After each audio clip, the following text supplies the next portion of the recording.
stability. So, speaking of one, did it affect your ideas about Islam? And then the next question will connect to Gulen. If you have read about Gulen's anti-violence sayings, so did 9/11 affect your ideas about Islam? Yeah, I think 9/11 affected my ideas because it didn't make sense with what I had known about Islam prior to 9/11. It didn't fit.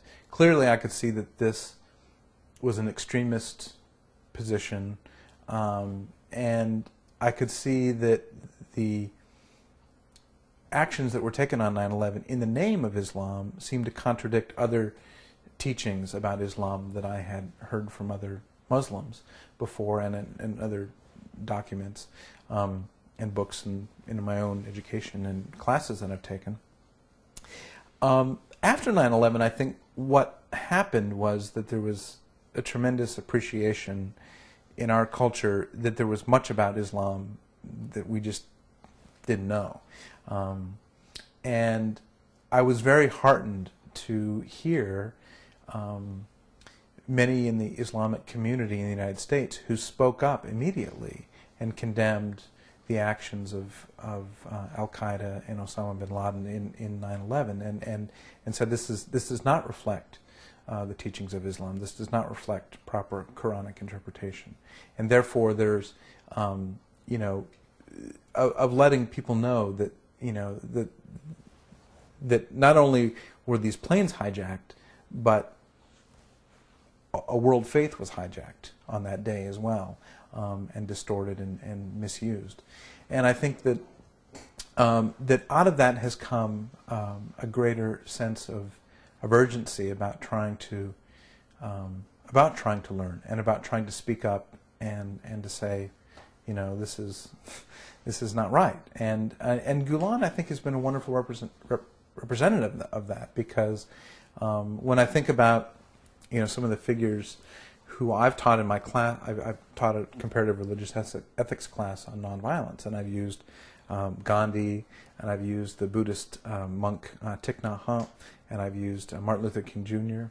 And now I've added Gulen to that list because he's a very steadfast and prophetic voice who calls for a nonviolent understanding of Islam. And I think that's so important because all these other traditions are also looking within themselves and saying, look, we exist in a planet where violence doesn't accomplish anything but destruction.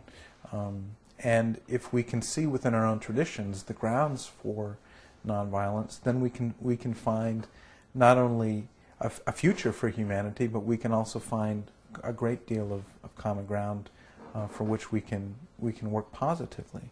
And I think the way that Gulen talks about nonviolence is so important, and I think his teachings need to be lifted up more, especially in the West, so that non-Muslims can hear that and be reassured that that this is a voice calling for not only toleration and respect, but for genuine compassion and genuine nonviolence.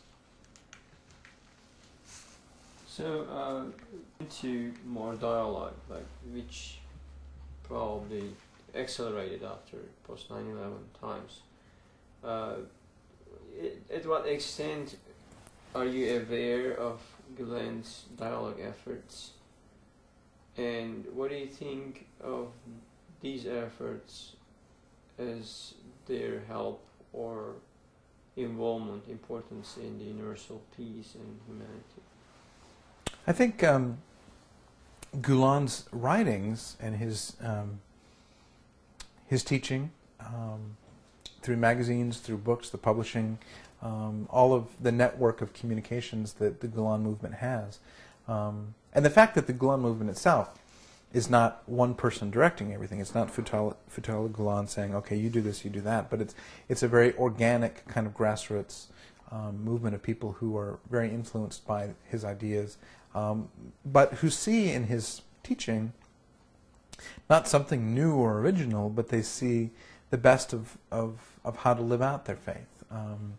And I think that his ability to articulate it in ways that people raised in the modern world can understand and connect to Islam through the centuries, connect to the Sufi traditions and the Sufi practices, connect to prayer life, all of the different spiritual disciplines that are part of Islam. I think Gulen makes that, he fleshes it out, and he makes it understandable, and he makes it approachable for Muslims to see how they can, in fact, be the kind of people that they want to be, that they know they want to be. And Gulen gives them encouragement for that, and he says, "Look, this is your tradition, and this is how you can become true friends of God in this way."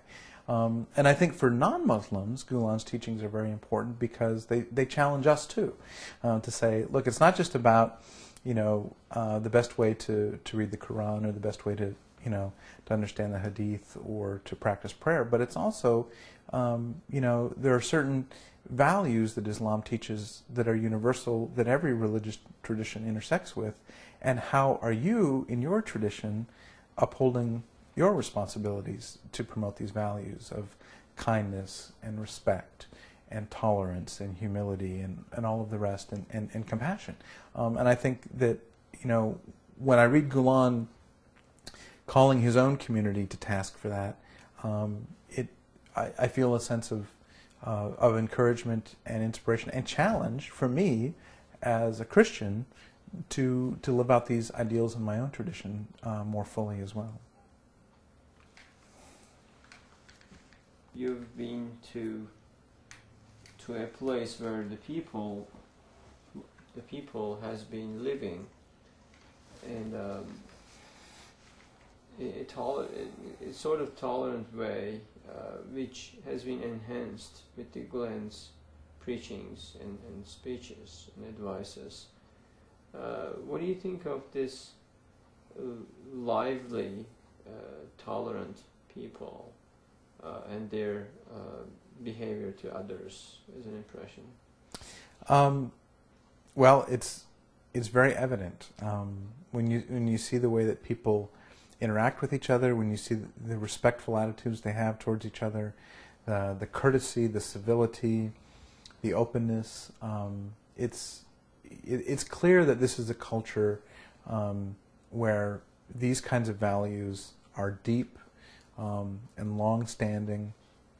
And I think that for Gulen and other people who are interested in his teachings, to build on that is only going to make it more evident. But it's so clear in the people that we met who are part of the Gulen movement that that they are truly human beings. That there's a groundedness to them, a real sense of fairness, a real sense of purpose to what they do, and that they really genuinely want the world to be a better place. They're committed to making that happen, and you can see it. It's very evident amongst the people that we met in Turkey, and I think that's, it was deeply moving to us at the time. It's still moving to me when I remember it and think about it. It's very inspirational, and I wish more people in every society, but especially in my society, my community here in Mississippi, I wish more people shared the same values and were as dedicated and committed to fostering peace between different religious faiths and different cultures.